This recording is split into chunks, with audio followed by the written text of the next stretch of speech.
우리 다 함께 로마서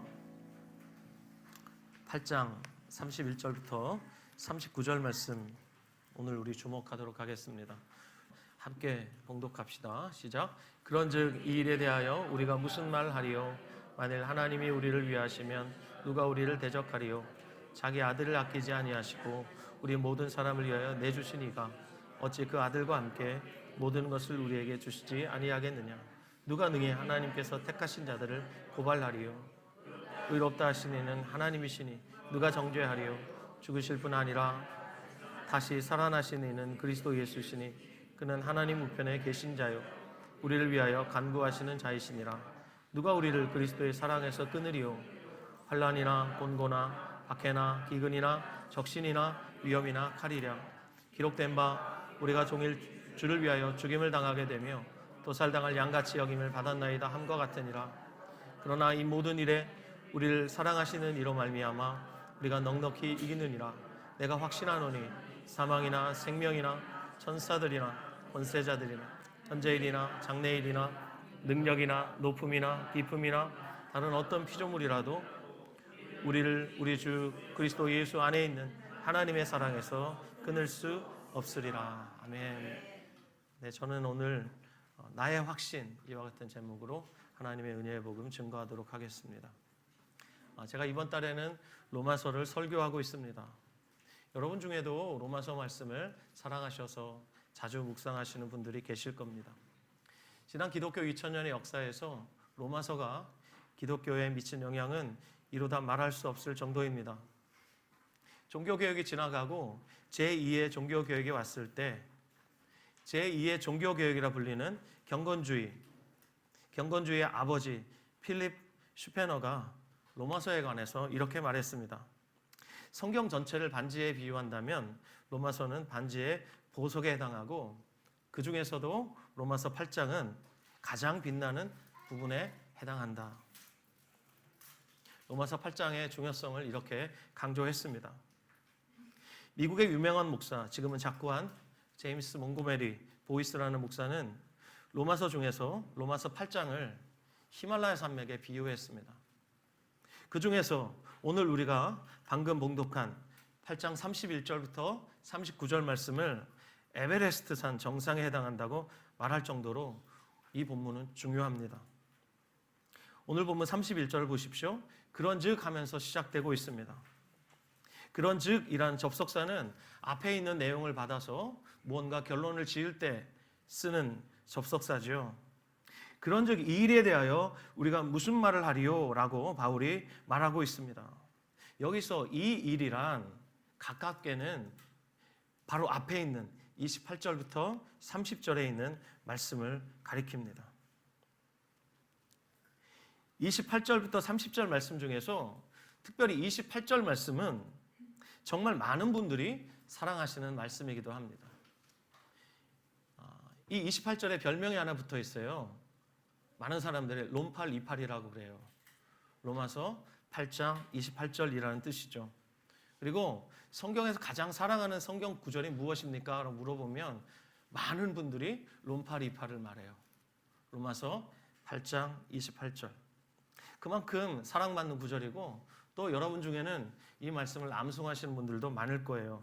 한번 암송하면서 이 말씀 다시 한번 깊이 새겨볼까요? 시작. 우리가 알거니와 하나님을 사랑하는 자 곧 그의 뜻대로 부르심을 입은 자들에게는 모든 것이 합력하여 선을 이루느니라. 자, 이 구절 중에서 무엇보다 모든 것이 합력하여 선을 이룬다. 이 말씀에 많은 분들이 위로를 얻습니다. 모든 것이 합력하여 선을 이룬다. 이 말을 풀었으면 이런 뜻입니다. 하나님께서 모든 것이 선을 위해서 함께 일하게 하신다. 하나님이 이렇게 하신다는 거예요. 선을 위해서 모든 것이 함께 일하게 하신다. 그렇다면 하나님이 목적하시는 선이 있다는 거죠. 그 선이 무엇입니까? 바로 29절과 30절에 나오는 이 5가지 놀라운 진리입니다. 이 29절과 30절에 나오는 5가지 놀라운 진리를 가리켜서 많은 사람들이 하나님의 마스터 플랜이다, 이렇게 말하기도 하고, 어떤 유명한 신학자는 이 5가지 진리를 가리켜서 구원의 황금 사슬이다 이렇게 말합니다. 골든 체인이라고 말합니다. 왜 황금 사슬이라고 말하냐면 이 5가지는 절대로 부서질 수도 없고 분리될 수도 없기 때문에 황금 사슬이라는 별명을 가지고 있습니다. 자, 29절 한번 보십시오. 황금 사슬 중에서 29절 보시면 미리 아셨다라는 사슬이 하나 있습니다. 또 미리 아신 자들이 이번에는 미리 정하셨다라는 사슬이 있습니다. 그리고 30절을 보시면 미리 정하신 그들을 부르셨다라는 사슬이 있고, 또 부르신 그들을 의롭다 하셨다라는 사슬이 있습니다. 그리고 의롭다 하신 그들을 영화롭게 하셨다라고 선언하고 있습니다. 자, 이 5가지 황금 사슬, 가만히 보시면 주어가 하나님이라는 것을 알 수가 있습니다. 하나님이 미리 아셨다. 하나님이 미리 아신 자들을 미리 정하셨다. 하나님이 미리 정하신 자들을 부르셨다. 하나님이 또 부르신 그들을 의롭다 하셨다. 또 하나님이 의롭다 하신 그들을 영화롭다 하셨다.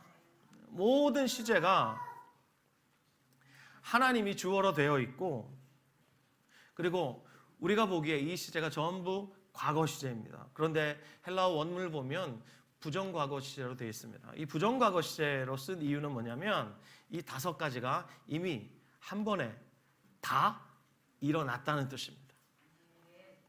그런데 좀 이상한 말씀이 있죠. 영화롭게 하셨다라는 말이에요. 우리 생각에 우리가 영화롭게 되는 것은 우리가 죽은 이후 혹은 우리 살아있을 때 예수님이 재림하시면 그때 모든 믿는 자들이 영화롭게 되거든요. 미래의 사건인 것처럼 그렇게 여겨지는데 여기에서는 헬라어로 부정과거 시제를 말하고 있어요. 비록 미래의 사건이지만 이미 하나님이 다 하셨다는 거예요. 여기서 5가지를 하나님이 다 하셨다는 거예요. 바꿔 말하면 미래에 반드시 이렇게 될 것이라는 확신을 말하고 있는 거예요. 이것이 하나님의 마스터 플랜입니다. 모든 것을 아시고 모든 것을 하실 수 있는 전지하시고 전능하신 하나님의 계획이기 때문에 이 플랜은 그래서 완벽합니다. 이 5가지 마스터 플랜은 그래서 반드시 이루어집니다. 그래서 바울 사도가 오늘 우리가 읽은 이 본문 앞에 이 모든 것이라고 말할 때 이 5가지를 확신을 가지고 선포하고 있는 것입니다. 이 5가지의 황금 사슬을 누가 끊을 수 있느냐라고 바울이 질문하고 있는 것입니다. 그런데 여러분, 이 5가지 중에서 우리가 사실 아는 게 거의 없어요. 하나님이 우리를 미리 아셨다. 그 지식을 우리가 얼마나 알고 있죠? 또 미리 아신 우리를 주님 미리 정하셨대요. 우리는 하나님의 예정, 그 어마어마한 은혜와 그 진리의 내용을 어쩌면 눈꼽만큼도 모릅니다. 또 하나님이 우리를 부르셨대요. 하나님이 언제 우리를 부르셨는지 대충은 알지만 그것이 어떤 은혜인지 우리는 잘 몰라요. 마찬가지로 하나님이 우리를 의롭다고 칭하셨는데 왜 내가 의롭다는 그런 하나님으로부터의 그 칭함을 얻었는지 우리는 왜 우리가 그런 존재인지 우리는 잘 몰라요. 우리가 아는 게 거의 없어요. 그리고 하나님이 우리를 이미 영화롭게 하셨다는데 그건 더더욱 우리가 알 수가 없는 그런 것들입니다. 그래서 찬송가 310장에서 하나님의 은혜로, 이 제목의 찬송가는 가사가 이렇습니다. 하나님의 은혜로 이 쓸데없는 자 왜 구속하여 주는지 난 알 수 없도다. 한번 불러볼까요?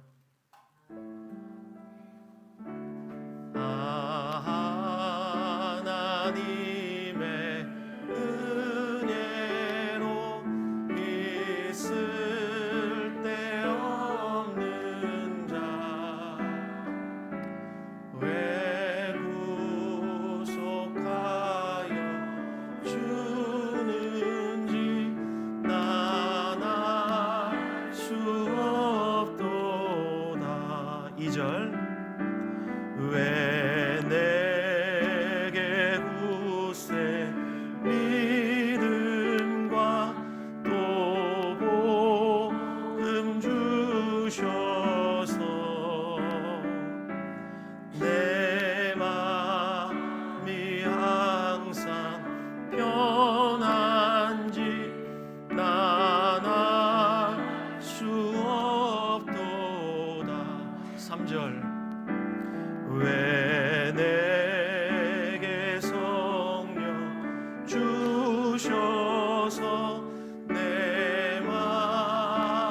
4절 주 언제 강림하실지 옥밤에 홍낮에 또 주님 만날 그곳도 난 알 수 없도다. 내가 믿고 또 의지함은 내 모든 형편 아시는 주님 늘 보해 주실 것을 나는 확실히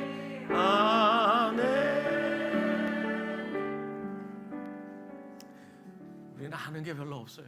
그런데 확실한 것 하나 있어요. 제가 확신하는 것 하나 있어요. 그 뭐냐면 방금 우리가 후렴으로 고백한 거예요. 내가 믿고 또 의지하는 것, 내 모든 형편을 아시는 주, 늘 보호해 주실 것을 나는 확실히 아네.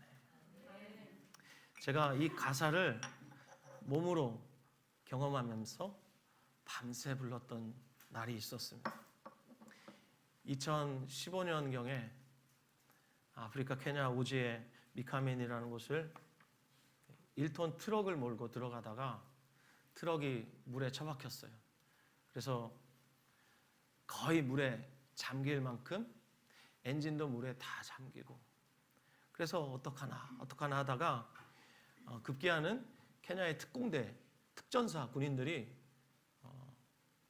아주 좋은 군용 트럭을 몰고 와가지고 저희 1톤 트럭을 끌어서 베이스까지 데려다 줬어요. 그리고 한 주간 복음 캠프를 하고 일주일 내내 그 트럭의 엔진을 열어서 말렸습니다. 혹시나 하고 시동을 걸었는데 시동이 걸렸어요. 운전은 제가 한 건 아닙니다. 그 트럭을 몰고 이제 미카멘에서 말린데까지 4시간을 몰고 왔습니다. 그리고 말린데서 빨리 점심을 먹고 출발을 했는데 나이로비까지 14시간이 걸려요. 14시간을 그 트럭을 타고 막 가다가 나이로비 한 70km 정도를 앞두고 거기에서 트럭이 멈췄어요. 그 시간이 밤 12시경이에요. 그래서 남자 셋이, 그 중에 한 명이 이제 눈이 안 보이는 우리 안정교 선교사님, 셋이서 뭘 했는 줄 아세요? 레카차가 오기를 한없이 기다리는 거예요. 거기서 새벽이 될 때까지 계속 저희는 거기서 기다렸어요. 결국은 나이로비에서 레카차가 와가지고 저희를 끌고 갔는데 나이로비에 도착한 시간이 오전 7시예요. 그러고 게라지에 차를 맡기고 집으로 가서 아침을 먹고 잠을 잤습니다. 그런데 나중에 알았는데 저는 참 위험한 짓을 한 거예요. 거기는 절대로 그러면 안 되는데 만약에 그럴 경우에 차 안에 있어야 된답니다. 차 밖으로 나가면 안 된답니다. 그걸 모르고 우리 셋이는 밖에서 이 노래를 불렀어요. 내가 믿고 또 의지함. 이걸 막 부르면서 하나님의 보호하심을 구했습니다. 또 나이로비로 레카차에 끌려서 가다가 큰 사고가 나가지고 양쪽 방향이 다 막혔어요. 그때도 절대 차 밖으로 나가면 안 되는데 나가가지고 또 이 찬양을 불렀어요. 여러분도 이 찬양 부르시면서 아멘 하실 줄 믿습니다. 어떤 목사님이, 우리나라에 설교 정말 잘하시는 목사님이 믿음을 이렇게 정의했어요. 믿음은 하나님이 우리를 설득하시는 작업이다. 모든 신자는 하나님 앞에 설득당한 자들이다. 하나님은 먼저 우리의 운명을 설득하시고, 그리고 우리의 인생을 설득하시고, 맨 나중에 우리의 이해를 설득하신다. 멍멍이는 짖어도 경부선은 달린다. 이런 말을 했어요. 여러분, 이게 무슨 말일까요? 하나님이 저와 여러분의 운명을 설득하시기 위해서 어느 날 우리를 찾아오셨습니다. 그래서 우리의 마음의 문을 두드리시고 우리 중에 누군가는 마음의 문을 곧바로 열고 예수님을 주님으로 모셔드렸습니다. 하지만 우리 중 누군가는 문을 열까 말까 주저했었고 누군가는 예수님을 한동안 문전박대했습니다. 저는 중학교 3학년 때 주님이 저를 찾아오셨는데 약 1년 동안 예수님을 문전박대했었습니다. 그러다가 고등학교 1학년 때 예수님을 영접했지요. 이렇게 문전박대하면서 주님을 세워둘 때도 있지만 때론 주님께서 저항할 수 없는 그 은혜로 마음의 벽을 뚫고 들어오실 때가 있습니다. 그래서 우리를 하나님의 그 은혜의 강물에 침몰시킬 때가 있습니다. 그래서 마침내 주님께서 저와 여러분의 주님이 되시고야 마시는 사건이 우리의 삶에 발생합니다. 그렇게 해서 여러분 아십니까? 우리는 모르지만 우리의 운명이 하나님 앞에 설득을 당했습니다. 그렇게 해서 우리의 운명이 바뀐 것입니다. 하나님이 믿음의 조상 아브라함을 부르셔서 그의 나이 99세에 아들을 주시겠다고 약속하셨어요. 근데 먼저 하신 일이 뭔 줄 압니까? 그의 이름을 아브람에서 아브라함으로 바꾸신 겁니다. 아브람, 존귀한 아버지라는 이름이에요. 너무 멋지죠. 우리로 이름을 번역하면 존부가 되겠죠. 존부. 김존부예요. 그런데 충분히 좋은 이름을 주님이 바꾸셨어요. 열국의 아버지, 모든 나라의 아버지라는 뜻으로 아브라함으로 바꾸셨어요. 그리고 약속하셨어요. 내가 너를 여러 민족의 아버지가 되게 하리라. 그의 운명을 주님이 바꿔버리셨어요. 그런데 그의 아내 사레가 그 얘기를 듣고 피식 웃어버렸습니다. 99세의 나이에 아브라함을 부르셔서 아들을 주시겠다고 하니까 사레가 장막 뒤에서 이렇게 듣고 있다가 피식 웃어버렸습니다. 안 믿었다는 얘기죠.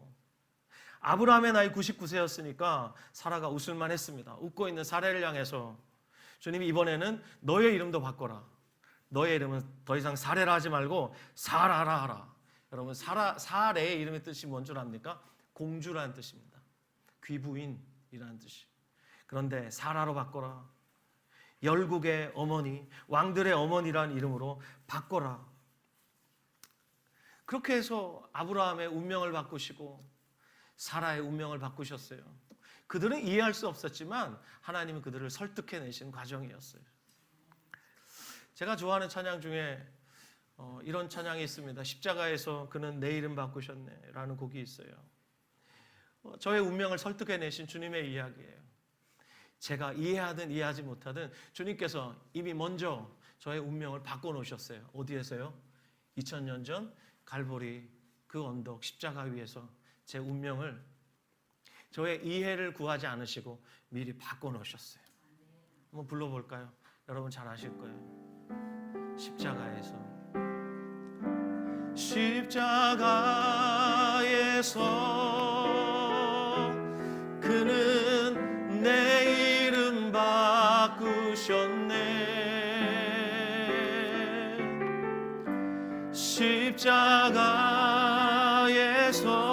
십자가에서 그는 내 이름 바꾸셨네. 고아에서 아들로 거절해서 용납으로 죄인에서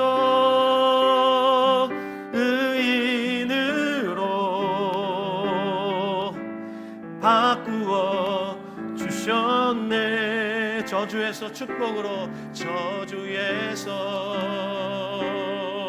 축복으로, 원수에서 연인으로, 장기에서 신부로 바꾸어 주셨네.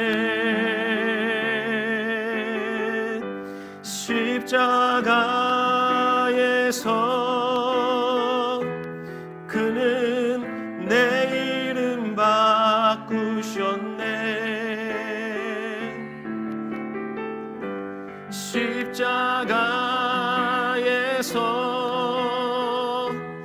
그는 내 이름 바꾸셨네. 네, 주님께서 이렇게 우리의 운명을 2000년 전 바꿔놓으셨어요. 믿으십니까? 그런데 그 이후로 주님 우리를 찾아오셔서 이제 우리 인생을 바꾸기 시작하셨는데, 우리는 아직 우리 인생에서 여전히 이해되지 않는 많은 것들을 만나게 됩니다. 그렇지만 이해가 되지 않는다 할지라도 우리가 확신하는 것이 있어요. 오늘도 주님은 성실하게 지치지 않으시고 저와 여러분의 인생을 바꿔가시면서 우리의 이해를 설득해 가십니다. 우리 인생이 하나님의 손안에 있음을 설득해 가고 계십니다. 그 결과 저와 여러분 속에서 믿음이 나오는 거예요. 믿음은 하나님의 설득의 결과인 거예요. 이제 믿음으로 보니까 이해가 되기 시작합니다. 그래서 감히 저는 이렇게 말할 수 있어요. 주님이 우리의 이해를 설득해 내신 결과 우리가 하나님을 믿고 확신하게 된다는 겁니다. 그래서 찬송한 것처럼 비록 여전히 내가 아는 것은 보잘것없지만 그럼에도 불구하고 내가 믿고 아는 것이 있습니다. 나를 사랑하셔서 나를 위해 목숨을 내어주신 그분께서 나와 오늘도 함께 계시고 결국엔 나를 영화롭게 하실 것이라는 사실 말입니다. 이미 나를 영화롭게 하셨지만, 여러분을 영화롭게 하셨지만 주님의 고집은 무엇입니까? 우리를 결국은 영화로운 존재로 만드시고야 마시겠다는 바로 그 고집입니다. 20세기 기독교를 논할 때 이분을 빼놓고는 절대로 20세기를 논할 수 없는 영국이 낳은 세계적인 목회자요 신학자 한 분이 있습니다. 그 빌리 그레함이 가장 존경했다는 목사님이세요. 존 스토트라는 목사예요. 제 서재에도 이분의 책이 많이 꽂혀 있는데 읽을 때마다 얼마나 많은 영감을 주는지 모릅니다. 이분의 책 중에 나는 왜 그리스도인이 되었는가라는 책이 있습니다. 거기서 이분이 자기가 그리스도인이 된 이유에 대해서 말하고 있어요. 짧은 글인데요, 제가 여러분에게 읽어드리겠습니다. 제가 그리스도인이 된 이유는 궁극적으로 제 부모나 스승의 영향이 아닙니다. 그리스도에 대한 저의 자신의 결단 때문인 것도 아니고 바로 천국의 사냥개 때문입니다. 여기 천국의 사냥개는 바로 한번 추적하면 결코 놓치지 않고 끝까지 추적하는 우리 주님의 구원을 천국의 사냥개다. 주님을 이렇게 비유했어요. 즉 제가 원하는 길로 가고자 도망칠 때조차도 끈질기게 저를 쫓아오신 예수 그리스도 그분 때문인 것입니다. 그리고 천국의 사냥개이신 그분이 은혜롭게도 저를 추적하지 않으셨다면 오늘날 저는 헛되고 버림받은 인생들의 쓰레기 더미 위에 놓여 있었을 것입니다. 이분의 말을 읽으면서 전부 아멘이 됐습니다. 그래서 저는 분명히 확신합니다. 저와 여러분이 그리스도인이 된 것은 우리가 믿기로 결단했기 때문이 아니라 그리스도께서 우리를 사랑하시기로 결심하셨고 천국의 사냥개처럼 우리를 끝까지 추적해 오셨기 때문이라고 말입니다. 이런 의미에서 C.S. 루이스는 이렇게 말했습니다. 내가 그리스도를 찾고 있다고 생각하던 그 순간에도 나는 그리스도에 의해 발견된 사람일 뿐이었습니다. 저와 여러분 모두는 우리가 더듬어서 그리스도를 찾은 것이 아니라 그리스도에 의해서 발견된 존재들입니다. 요한일서 4장 10절은 이렇게 말씀하고 있습니다. 사랑은 여기 있으니 우리가 하나님을 사랑한 것이 아니요 하나님이 우리를 사랑하사 우리 죄를 속하기 위하여 화목제물로 그 아들을 보내셨습니다. 그러므로 여러분 주님이 우리를 찾아오셨다면 그분께서 우리를 구원하셨다면 우리의 믿음의 여정은 반드시 하나님이 정하신 그 목적지에서 끝이 날 것입니다. 바울이 이것을 확신했습니다. 그래서 오늘 본문 38절에서 내가 확신하노니 이렇게 말하고 있습니다. 여기 확신하노니 이 말이 뭐냐면 내가 주님께 설득당했다 이런 뜻입니다. 헬라어 원문을 보면 확신하노니 이 말이 내가 설득당했다라는 뜻입니다. 바울의 운명을 설득하셨고 그의 인생을 설득하셨고 결국엔 그의 이해까지 설득해내시면서 하나님의 그 열심으로 하나님의 그 집념과 고집으로 바울의 이 고백을 받아내셨습니다. 내가 확신하노니 그러면서 바울이 38절 이하에서 5가지 질문을 던져요. 5가지 끊어지지 않는 이 황금 사슬처럼 바울 사도가 5가지 질문을 던지고 있어요. 형식은 질문의 형식이지만 내용은 확신입니다. 첫 번째 질문, 누가 우리를 대적하리오입니다. 이게 무슨 말이에요? 대적하려면 대적해 보라는 것이지요. 사실 우리 그리스도인들에게는 대적자가 있습니다. 이게 사실입니다, 여러분. 우리에게 하나님의 나라가 실제고 예수님이 우리의 삶 속에 살아 숨쉬는 것처럼 우리의 대적 마귀도 그의 나라를 통치하면서 실제로 우리의 대적으로 그렇게 존재하고 있습니다. 그래서 베드로 사도는 그가 한번 넘어졌던 그 쓰라린 경험을 가지고 이렇게 말하고 있습니다. 근신하라, 깨어라. 너희 대적 마귀가 우는 사자같이 두루다니며 삼킬 자를 찾나니 너희는 믿음을 굳건하게 하여 그를 대적하라. 이는 세상에 있는 너희 형제들도 동일한 고난을 당하는 줄 알미라. 예수님은 요한복음 15장에서 또 이렇게 말씀하셨어요. 너희가 세상에 속하였으면 세상이 자기의 것을 사랑할 것이나 너희는 세상에 속한 자가 아니요 도리어 내가 너희를 세상에서 택하였기 때문에 세상이 너희를 미워하느니라. 아멘. 우리가 세상으로부터 갈라져 나왔기 때문에, 그러면서 세상 가운데서 구별된 존재로 살고 있기 때문에, 우리가 세상의 편이 아니기 때문에 세상이 우리를 미워한답니다, 여러분. 이것이 당연하답니다. 이상히 여기지 마십시오. 그래서 바울 사도가 누가 우리를 대적하리요 이렇게 말한 것입니다. 그러면서 하나님이 우리 편이다 이렇게 말하고 있죠. 오해가 없기를 바랍니다. 우리가 무슨 잘못을 저질러도, 무슨 악한 짓을 해도 하나님이 전부 우리 편 들어주신다는 것은 아닙니다. 우리가 잘못할 때 주님은 때론 징계하시고 채찍질 하십니다. 우리를 혹독하게 다루시기도 하십니다. 그래서 예수 그리스도 하나님의 아들의 형상을 닮은 자로 우리를 만들어 가시는 하나님이십니다. 한번 따라 하실까요? 하나님은 우리를 있는 그대로 사랑하시지만 이 모습 이대로 두시지는 않는다. 계속해서 변화시켜 나가십니다. 그리스도인들은 좋겠네. 아무리 잘못을 해도 하나님이 다 용서하시니까. 그들이 하나님을 몰라서 그렇게 말하는 거예요. 우리는 하나님의 사랑받고 있습니다. 그 사랑이 어떤 사랑입니까? 때로는 우리를 징계하시고 때로는 맴매를 들고 우리를 때리시는 그 사랑입니다. 이런 사람이 누굽니까? 바로 이 사랑받고 있는 저와 여러분입니다. 자, 32절에 두 번째 질문이 나옵니다. 어째 그 아들과 함께 모든 것을 은사로 주시지 않겠느냐, 선물로 주시지 않겠느냐. 이 질문도 오해하시면 안 됩니다. 아들도 아끼지 않았으니까 우리가 원하는 건 다 준다, 만사형통이다, 이것도 아닙니다, 여러분. 하나님은 만사를 형통하게 하시는 것이 아니라 하나님의 그 선하신 목적을 따라서 저와 여러분의 삶을 인도해 가신다는 것입니다. 그 목적이 무엇입니까? 그 아들의 형상을 본받게 하는 것입니다. 거룩한 목적입니다. 하나님 절대 양보 안 합니다. 다른 건 다 양보하실 수 있어도 우리를 하나님 아들 닮게 하시는 이 일에는 절대로 양보하시지 않습니다. 그래서 이걸 하나님께 양보를 받아내려고 하시면 안 돼요. 양보 안 하시니까 이건 절대로 여러분이 하나님을 굴복시키려 하면 안 됩니다. 하나님, 무슨 일이 있어도, 제 다리몽둥이를 부러뜨린 한이 있어도 하나님 아들 닮게 해주십시오. 이 기도가 여러분의 기도가 되길 바랍니다. 슬프게 아멘 하지는 마세요. 기쁘게 아멘 하시기 바랍니다. 할렐루야. 그래서 때로는 고난도 주십니다. 이 고난을 통해서 우리가 하나님의 지혜를 알고 하나님의 아들을 닮아가게 됩니다. 여러분, 유명한 주석자 중에 매튜 헨리라는 분이 있습니다. 이분의 주석은 수많은 목사님들이 오늘도 읽고 있습니다. 이분이 고난에 대해서 이렇게 말했습니다. 여러분 한번 들어보실랍니까? 고난받은 성도가 잃은 것이 무엇인가? 황금이 용광로에서 잃어버린 것은 찌꺼기뿐일세, 이렇게 말했습니다. 주님이 우리를 용광로 같은 이 불시험을 주시면서 뭘 제거하시나요? 우리에게 필요 없는 것, 이 찌꺼기를 다 제거해 주시는 거예요. 더 이상 제거할 것이 없을 때까지. 여러분, 그리스도인의 완전이 무엇입니까?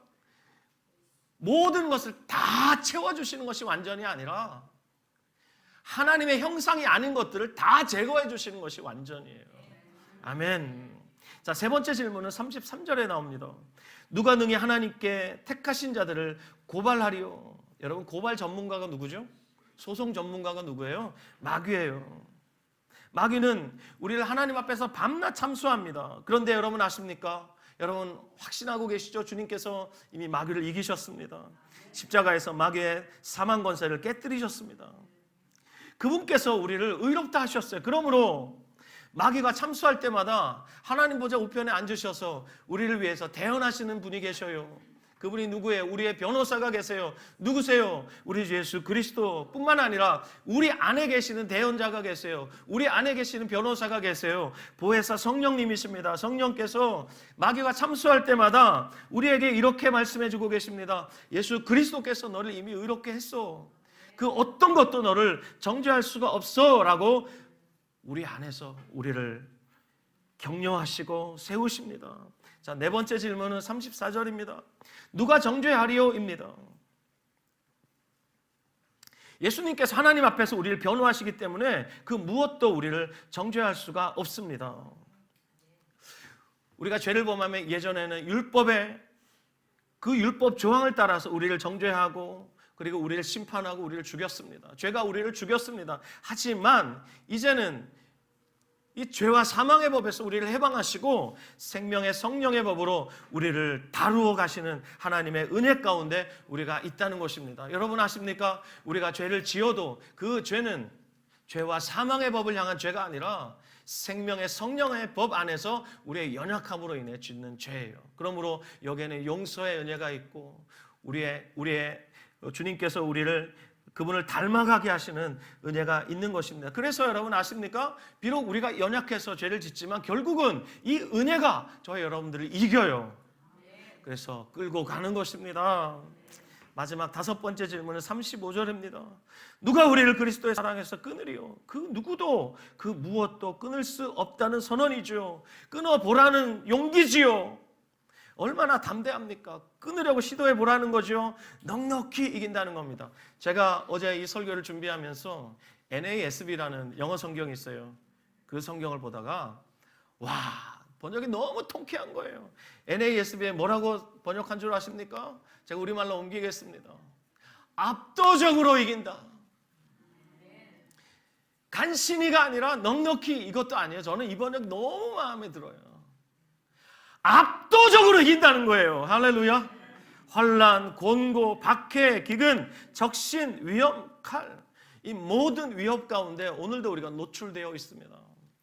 그러나 위협이 있다는 것, 이게 중요한 것이 아니라 우리가 압도적으로 이기는 존재라는 것이 중요한 것이지요. 왜요? 37절입니다. 이 모든 일에 우리를 사랑하시는 이로 말미암아 하나님 때문에 이긴다는 것입니다. 그래서 하나님 한 분을 바라보시기 바랍니다. 이 사랑이 어떻게 드러났습니까? 우리 주 예수 그리스도 안에 있는 사랑으로 드러났습니다. 십자가로 드러난 것입니다. 존 스토트 목사님은 예수 그리스도의 십자가가 하나님이 우리에게 베풀어 주신 최고의 호의라고 말했습니다. 오늘도 우리는 예수님을 따라 우리 안에 계신 예수님 모시고 예수님과 동행하고 있습니다. 십자가의 길을 가고 있습니다. 목사인 저라고 언제나 룰루랄라겠습니까?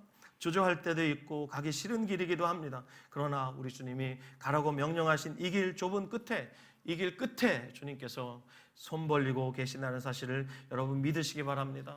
최후의 승리가 우리의 것입니다.